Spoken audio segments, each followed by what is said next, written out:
जी अस्सलाम वालेकुम।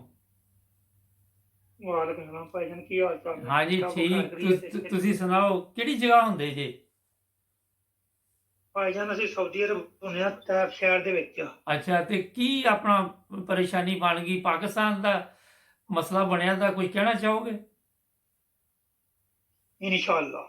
ਹਾਂਜੀ ਦੱਸੋ, ਕੀ ਮੈਸੇਜ ਤੁਹਾਡਾ ਰਿਕਾਰਡ ਹੋ ਰਿਹਾ? ਭਾਈਜਾਨ ਰਿਕਾਰਡ ਹੋ ਰਿਹਾ। ਪਹਿਲੇ ਨੰਬਰ ਤੇ ਗੱਲ ਇਹ ਵੇ, ਸਾਡੀ ਜਦੋਂ ਇੱਥੇ ਕੋਈ ਫੌਤਗੀ ਹੋ ਜਾਂਦੀ ਹੈ ਪਾਕਿਸਤਾਨੀਆਂ ਦੀ, ਹੂੰ।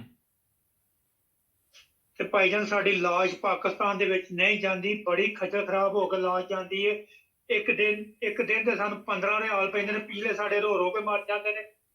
ਇੱਕ ਦੂਜੀ ਗੱਲ ਇਹ ਵੇ, ਅਗਲੇ ਦਾ ਇਹਨਾਂ ਜਿਹੜਾ ਇਸਰਾਈਲ ਨੂੰ ਤਸਲੀਮ ਕੀਤਾ, ਸਾਡੇ ਦਿਲ ਤੇ ਬੜੀ ਛੁਰੀ ਚੱਲੀ ਏ। ਹੂੰ। ਲੇਕਿਨ ਇਹ ਨਹੀਂ ਸੀ ਕਰਨਾ ਚਾਹੀਦਾ। ਸਾਡੇ ਉੱਤੇ ਭੈਣ ਭਰਾ ਸ਼ਹੀਦ ਹੋਣ ਡਏ ਨੇ। ਜਿਹੜੀ ਮਸਜਿਦ ਹਜ਼ਰਤ ਇਬਰਾਹੀਮ ਅਲੈਹਿਸਲਾਮ ਨੇ ਤਮੀਰ ਕੀਤੀ, ਉਹਦੇ ਤੇ ਕਾਫਰਾਂ ਨੇ, ਯਹੂਦੀਆਂ ਨੇ ਕਬਜ਼ਾ ਕੀਤਾ। ਇਹ ਸੰਪੋਰਟਡ ਹਕੂਮਤ ਨੇ ਉਹਨਾਂ ਨੂੰ ਦੂਰ ਕਰਕੇ ਸਾਡੀ ਦਿਲ ਆਜ਼ਾਰੀ ਕੀਤੀ। ਹੂੰ। ਅੱਛਾ, ਜਰਾ ਪਹਿਲੇ ਮੌਜੂ ਵੱਲ ਆਉਂਦੇ ਆ। ਇਹ ਵੀ ਗੱਲ ਕਰਨੀ ਥੋੜਾ ਜਿਹਾ ਮੈਂ ਖੁੱਲ ਕੇ ਉਹਦੇ ਤੇ, ਕਿਉਂਕਿ ਇਹ ਤੇ ਬੜੀ ਤੁਸੀਂ ਤਕਲੀਫ ਤੇ ਗੱਲ ਦੱਸੀ ਕਿ ਜਦੋਂ ਕੋਈ ਵਫਾਤ ਹੋ ਜਾਂਦੀ ਤੇ ਪਾਕਿਸਤਾਨੀ ਸਫਾਰਤਖਾਨਾ ਨਹੀਂ ਉੱਥੇ ਤਾਬਨ ਕਰਦਾ। ਭਾਈਜਾਨ ਇੱਥੇ ਕੋਈ ਤਾਮਨ ਨਹੀਂ ਕਰਦਾ। ਇੱਥੇ ਤਕਰੀਬਨ 1 ਮਹੀਨਾ ਲੱਗ ਜਾਂਦਾ ਲਾਸ਼ ਜਾਣ ਦੇ ਵਿੱਚ। ਪਾਕਿਸਤਾਨ ਦੇ ਵਿੱਚ ਜਿਹੜਾ ਬੜਾ ਜ਼ੋਰ ਵਾਲਾ ਬੰਦਾ ਹੁੰਦਾ ਨਾ, ਜਿਹਦੇ ਕੋਲ ਬੜਾ ਪੈਸਾ ਹੁੰਦਾ, ਉਹਦੀ ਲਾਸ਼ 8 ਦਿਨਾਂ 'ਚ ਜਾਂਦੀ ਹੈ। ਬਾਕੀ ਗਰੀਬ ਗੁਰਬੇ ਦੀ ਲਾਸ਼ 1 ਮਹੀਨੇ ਤੋਂ ਪਹਿਲਾਂ ਨਹੀਂ ਜਾਂਦੀ, ਤੇ ਮਗਰਲੇ ਰੋ ਰੋ ਕੇ ਬਹਾਲ ਬੇਹਾਲ ਹੋ ਜਾਂਦੇ ਨੇ। ਨਹੀਂ ਤੇ ਮਸਲਾ ਕਿੱਥੇ ਆਂਦਾ? ਜਿਹਨੇ- ਮਸਲਾ ਕਿੱਥੇ ਆਂਦਾ? 1 ਮਹੀਨਾ ਕਿਉਂ ਲੱਗ ਜਾਂਦਾ ਜੀ ਕਿੱਥੇ ਪ੍ਰੋਬਲਮ ਕਿੱਥੇ ਆਂਦੀ ਹੈ? ਇੱਥੇ ਯੂਰਪ 'ਚ ਤੇ ਦੂਸਰੇ ਦਿਨ ਤੁਸੀਂ ਮਈਤ ਚਲ ਜਾਂਦੀ ਪਾਕਿਸਤਾਨ।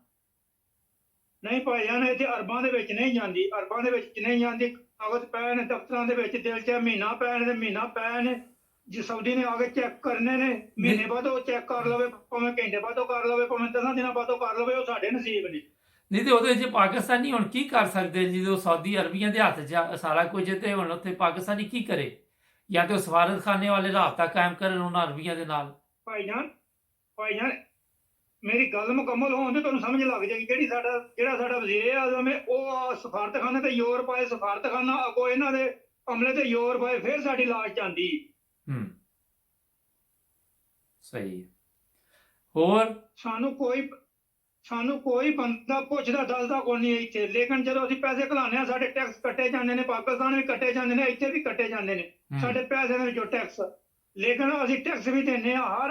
ਹਰ ਇਹਨਾਂ ਦੀ ਪੂਰੀ ਗੱਲ ਕਰਨੇ ਆ, ਹਰ ਗੱਲ ਇਹਨਾਂ ਦੀ ਪੂਰੀ ਕਰਨੇ ਆ। ਸਾਡੇ ਤੇ ਕੋਈ ਵੀ ਨਜ਼ਰਸਾਨੀ ਨਹੀਂ ਕਰਦਾ। ਇਮਰਾਨ ਖਾਨ ਕੀਤੀ ਸੀ, ਸਾਡੇ ਕੈਦੀ ਚੜਾ ਕੇ ਉਹਨੇ ਖੜੇ ਸਨ। ਲੇਕਿਨ ਕੋਈ ਹੁਕੂਮਤ ਇਮਰਾਨ ਖਾਨ ਤੋਂ ਇਲਾਵਾ ਸਾਡੇ ਹਾਲ ਤੇ ਰਹਿਮ ਨਹੀਂ ਕਰਦੀ ਪਈ, ਕੋਈ ਹੁਕੂਮਤ ਵੀ। ਕਿੰਨੀ ਦੇਰ ਤੋਂ ਸਾਊਦੀ ਅਰਬ 'ਚ ਜੇ ਤੁਸੀਂ? ਭਾਈਜਾਨ ਮੈਨੂੰ 7 ਸਾਲ ਹੋ ਗਏ ਨੇ। ਸਾਡੇ ਬੜੇ ਬੜੇ ਅਜ਼ੀਜ਼ ਮੇਰੇ ਸਾਹਮਣੇ ਬਹੁਤ ਹੋਏ ਨੇ, ਲੇਕਿਨ ਮਹੀਨੇ ਤੋਂ ਪਹਿਲਾਂ ਲਾਸ਼ ਨਹੀਂ ਗਈ। ਓਏ ਹੋਏ, ਉਥੇ ਪਾਕਿਸਤਾਨ ਜੇ ਤੇ 1 ਮਹੀਨਾ ਮਹਿਮਾਨ ਆ ਕੇ ਬਹਿ ਜਾਂਦੇ ਹੋਣੇ ਘਰਾਂ 'ਚ। ਭਾਈਜਾਨ ਬਿਲਕੁਲ ਬਹਿੰਦੇ ਨੇ। ਸਿਰਫ ਇੱਕ ਮੁੰਡੇ ਦੀ ਲਾਸ਼ 7 ਦਿਨਾਂ 'ਚ ਗਈ ਸੀ। ਸਿਕੰਦਰ ਨਾਂ ਦਾ ਮੁੰਡਾ ਸੀ, ਕੋਲੀ ਮਾਂ ਨੂੰ, ਜਿਹਨੂੰ ਤਾਂ 5 ਲੱਖ ਰੁਪਈਆ ਲੱਗਾ ਸੀ ਉਹਦੀ ਲਾਸ਼ 7 ਦਿਨਾਂ 'ਚ ਜਾਣ ਤੇ। ਜਿਹਦਾ ਮਤਲਬ ਬੰਦਾ ਜ਼ਿੰਦਾ ਤੇ ਚਲੋ ਮਸਲਾ ਹੈ ਹੀ ਹੈ, ਜੇ ਫੌਤ ਹੋ ਜੇ ਤਾਂ ਵੀ ਪ੍ਰੋਬਲਮ ਹੈ। ਭਾਜੀ ਸਾਡੇ ਵਾਸਤੇ ਬੜੀ ਪ੍ਰੋਬਲਮ ਹੈ। ਲਿਹਾਜ਼ਾ ਸਾਡੀ ਖਬਰ ਟੀਵੀ ਤੇ ਚਲਾਈ ਜਾਏ, ਸਾਡੇ ਹਾਲ ਤੇ ਰਹਿਮ ਕੀਤਾ ਜਾਏ। ਇਮਰਾਨ ਖਾਨ ਨੇ ਸਾਡੇ ਕੈਦੀ ਛਡਾ ਕੇ ਖੜੇ ਸਨ, ਉਸ ਤੋਂ ਪਹਿਲਾਂ ਵੀ ਤੇ ਉਸ ਤੋਂ ਬਾਅਦ ਵੀ ਸਾਡੇ ਹਾਲ ਤੇ ਕਿਸੇ ਰਹਿਮ ਨਹੀਂ ਕੀਤਾ। ਹਰ ਹਕੂਮਤ ਆਪਣਾ ਰੋਣਾ ਰੋਂਦੀ। ਤੇ ਕੀ ਕਰਦੇ ਜੀ ਇੱਥੇ ਤੁਸੀਂ ਕੰਮ ਸ਼ਮ? ਭਾਈਜਾਨ ਅਸੀਂ ਸੀਲਿੰਗ ਦਾ ਕੰਮ ਕਰਨੇ ਆ। ਅੱਛਾ, ਤੁਸੀਂ ਪਾਕਿਸਤਾਨ ਕਿਹੜੀ ਜਗ੍ਹਾ ਤੋਂ ਜੀ ਸਰ? ਭਾਈਜਾਨ ਮੈਂ ਤੁਹਾਨੂੰ ਆਪਣਾ ਪੂਰਾ ਡੇਟਾ ਦਾਂ? ਨਹੀਂ ਨਹੀਂ, ਪੂਰਾ ਨਾ ਦਿਓ, ਸੋਸ਼ਲ ਮੀਡੀਆ ਤੇ ਪੂਰਾ ਨਹੀਂ ਦੇਈਦਾ ਡੇਟਾ। ਬਸ ਇੰਨਾ ਦੱਸ ਦਿਓ ਕਿਹੜਾ ਸ਼ਹਿਰ ਹੈ। ਭਾਈਜਾਨ ਗੁਜਰਾਂਵਾਲਾ। ਅੱਛਾ ਠੀਕ, ਬਸ ਠੀਕ ਹੈ, ਸਹੀ ਇੰਨਾ ਹੀ ਬੜਾ। ਚਲੋ ਜੀ, ਤੁਹਾਡਾ ਮੈਸੇਜ ਪਹੁੰਚ ਜਾਏਗਾ। ਹੋਰ ਕੁਝ ਕਹਿਣਾ ਚਾਹੋਗੇ? ਹੁਣੀ ਅੱਜ ਹੀ ਚਲਾ ਲਾਂਗੇ ਟੀਵੀ ਤੇ, ਤੁਹਾਡਾ ਪ੍ਰੋਗਰਾਮ YouTube ਤੇ ਚੱਲ ਜਾਏਗਾ। ਠੀਕ ਹੈ ਜੀ। ਭਾਈਜਾਨ ਬੜੀ ਤੁਹਾਡੀ ਮਿਹਰਬਾਨੀ ਆ। ਤੁਸੀਂ ਸਾਡਾ ਇਹਨਾਂ ਕੋ ਪ੍ਰੋਗਰਾਮ ਚਲਾ ਕੇ ਸਾਡੀ ਲਾਸ਼ ਜਾਣੀ ਚਾਹੀਦੀ ਹਰ ਹਾਲ 'ਚ। ਸਹੀ ਹੈ। ਦੂਸਰੇ ਜਾਂ ਤੀਸਰੇ ਦਿਨ, ਦੂਜੇ ਜਾਂ ਤੀਜੇ ਦਿਨ, ਜਿੰਨੀ ਦੇਰ ਸਾਡੀ ਲਾਸ਼ ਇੱਥੇ ਡੱਕੀ ਰਹਿਣੀ ਹੈ, ਸਾਨੂੰ ਸਰਦਖਾਨੇ ਦੇ ਪੈਸੇ ਪੈਂਦੇ ਰਹਿੰਦੇ ਨੇ। ਅੱਛਾ, ਉਹ ਕਿੰਨਾ ਖਰਚਾ ਹੁੰਦਾ ਸਰਦਖਾਨੇ ਦਾ? ਭਾਜੀ ਸਰਦਖਾਨੇ ਦਾ ਉਹ ਹਸਪਤਾਲ ਦੀ ਮਰਜ਼ੀ ਹੈ। ਹਸਪਤਾਲ ਸਾਡੇ ਕੋਲ 1000 ਰਿਆਲ ਲੈ ਲਵੇ, ਹਸਪਤਾਲ ਦੀ ਮਰਜ਼ੀ ਸਾਡੇ ਕੋਲ 1500 ਰਿਆਲ ਲੈ ਲਵੇ। ਇਹ ਮਰਜ਼ੀ ਉਹਨਾਂ ਦੀ। ਕਿਹੜੇ ਸ਼ਹਿਰ 'ਚ ਹੁੰਦਾ ਜੀ ਸਾਊਦੀ ਅਰਬ ਦੇ? ਤੈਬ ਸ਼ਹਿਰ ਦੇ ਵਿੱਚ ਨਾਲ ਅਸ਼ੇਰਾ ਪਿੰਡ ਹੈ, ਤੈਬ ਸਿਟੀ। ਠੀਕ ਇੱਥੇ ਕਦੀ ਕਿਸੇ ਨੂੰ ਸਜ਼ਾ ਹੁੰਦੀ ਦੇਖੀ ਜਿਹੀ ਸਿਰ ਲਾ ਦਿੰਦੇ ਨੇ ਲੋਕਾਂ ਦੇ? ਨਹੀਂ ਭਾਈ ਜਾਨਾ ਸਾਹਿਬ ਨਹੀਂ ਇਹ ਵੇਖੀ। ਚਲੋ ਠੀਕ ਹੈ, ਅੱਛਾ ਨਹੀਂ ਦੇਖਿਆ ਮੈਂ, ਵੈਸੇ ਹੀ ਮੇਰੇ ਖਿਆਲ ਆ ਗਿਆ। ਸਰ ਮੈਸੇਜ ਪਹੁੰਚ ਜਾਏਗਾ ਤੁਹਾਡਾ, ਬਹੁਤ ਉਸ ਤੋਂ ਸ਼ੁਕਰੀਆ ਬਾਅਦ ਜੀ। ਕੁਝ ਹੋਰ ਕਹਿਣਾ? ਉਸ ਤੋਂ ਬਾਅਦ ਇੱਕ ਹੋਰ ਐਪਲੀਕੇਸ਼ਨ ਛੋਟੀ ਜਿਹੀ ਭਾਈ ਜਾਨ, ਬੜੀ ਤੁਹਾਡੀ ਮਿਹਰਬਾਨੀ ਹੈ ਵੀ ਸਾਡੀ ਗੱਲ ਸੁਣ ਲਓ। ਦੱਸੋ। ਗੱਲ ਇਹ ਵੇ, ਸਾਡਾ ਕੋਈ ਬੰਦਾ ਪਾਕਿਸਤਾਨੋਂ ਸਾਊਦੀ ਅਰਬ ਆਉਂਦਾ ਹੈ, ਉਹਦੇ ਘਰ ਦੇ ਵਿੱਚ ਕੈਮਰਾ ਨਹੀਂ ਲੱਗਾ, ਉਹਦੇ ਘਰ ਦੇ ਵਿੱਚ ਕੋਈ ਸ਼ੈ ਨਹੀਂ ਲੱਗੀ, ਉਹਨੂੰ ਸਮਾਨ ਦੇ ਵਿੱਚ ਬਿੱਲ ਫੜਦੇ, ਇੱਕ ਮਿਸਾਲ ਦੇ ਤੌਰ ਤੇ ਮੈਂ ਹੀ ਉਹਨੂੰ ਮਠਿਆਈ ਦੇਣਾ 2 ਕਿਲੋ, 2 ਕਿਲੋ ਦੇ ਵਿੱਚ ਉਹਨੂੰ ਸਿਰਫ ਰੱਖ ਕੇ ਦੇ ਦੇਣਾ, ਇੱਥੇ ਆ ਕੇ ਉਹਦਾ ਸਿਰ ਕਲਮ ਹੋ ਜਾਂਦਾ। ਲੇਕਿਨ ਸਾਡੀ ਹੁਕੂਮਤ ਨੂੰ ਇਸ ਗੱਲ ਤੇ ਨਜ਼ਰਸਾਨੀ ਕਰਨੀ ਚਾਹੀਦੀ ਹੈ। ਉਹ 2 ਕਿਲੋ ਮਠਿਆਈ ਕਿੰਨੇ ਫੜਾਈ ਹੈ, ਕਿੰਨੇ ਦਿੱਤੀ ਹੈ, ਜਿਹੜਾ ਬੰਦਾ ਮਠਿਆਈ ਦਿੰਦਾ ਉਹਨੂੰ ਸਜ਼ਾ ਦੇਣੀ ਚਾਹੀਦੀ ਹੈ। ਲੇਕਿਨ ਲਿਆਉਣ ਵਾਲੇ ਨੂੰ ਕੀ ਪਤਾ ਹੈ ਵਿੱਚ ਕੀ ਹੈ ਤੇ ਕੀ ਨਹੀਂ ਹੈ। ਅੱਛਾ ਇਹਦੇ ਵਿੱਚ ਮੈਂ ਤੁਹਾਨੂੰ ਦੱਸਾਂ, ਮਠਿਆਈ ਲਵੋ ਹੀ ਨਾ। ਪਿਛਲੇ ਦਿਨੋਂ ਮੈਨੂੰ ਇੱਕ ਵਾਕਿਆ ਵੀ ਮਿਲਿਆ ਸੀ, ਸਜ਼ਾਏ ਮੌਤ ਹੋ ਗਈ, ਵਿਚਾਰਿਆਂ ਦਾ ਕਸੂਰ ਵੀ ਕੋਈ ਨਹੀਂ ਸੀ। ਤੇ ਇਹ ਚੀਜ਼ ਕਿਸੇ ਦੀ ਫੜਨੀ ਨਹੀਂ ਚਾਹੀਦੀ, ਉਹਨੂੰ ਕੋ ਮਠਿਆਈ ਰਹਿਣ ਦੇ ਭਾਈ। ਤੇ ਇਹ ਚੀਜ਼ ਮੇਰਾ ਹੱਥ ਜਿਹੜੇ ਸਫ਼ਰ ਕਰਦੇ ਉਹਨਾਂ ਨੂੰ ਵੀ ਇhtiyat ਕਰਨੀ ਚਾਹੀਦੀ। ਕਿਸੇ ਦਾ ਸਮਾਨ ਲੈ ਕੇ ਨਾ ਜਾਣ ਸਾਊਦੀ ਅਰਬ। ਹਰ ਚੀਜ਼ ਦੁਨੀਆ ਦੀ ਹਰ ਜਗ੍ਹਾ ਤੋਂ, ਮੇਰੀ ਗੱਲ ਸੁਣੋ, ਹਰ ਚੀਜ਼ ਦੁਨੀਆ ਦੀ ਜੀ। ਮੇਰੇ ਸੱਕੇ ਭਾਈ ਨੇ ਮੇਰੇ ਉੱਤੇ ਅੱਧ ਪਾਚਰ ਸਪਾ ਦਿੱਤੀ ਸੀ, ਤੇ ਜਿਹੜਾ ਮੈਂ ਮੌਕਾ ਹਾਲ ਤੇ ਡਾਕਟਰ ਨੂੰ ਆਈਏ ਤੇ ਉਹਨੇ ਆਖਿਆ ਚਰਸ ਤੇ ਮੈਂ ਬਚ ਗਿਆ, ਨਹੀਂ ਤਾਂ ਸਿਆਲਕੋਟ 에ਅਰਪੋਰਟ ਦੇ ਉੱਤੇ ਹੀ ਮੈਨੂੰ ਸਾਈਆਂ ਤੁੰਦਿਆਂ ਨਾਲ ਦੀ ਆ, ਇੱਥੇ ਮੇਰਾ ਸਿਰ ਕਲਮ ਹੋਇਆ ਟੈਪ ਸਿਟੀ ਦੇ ਵਿੱਚ ਹੀ।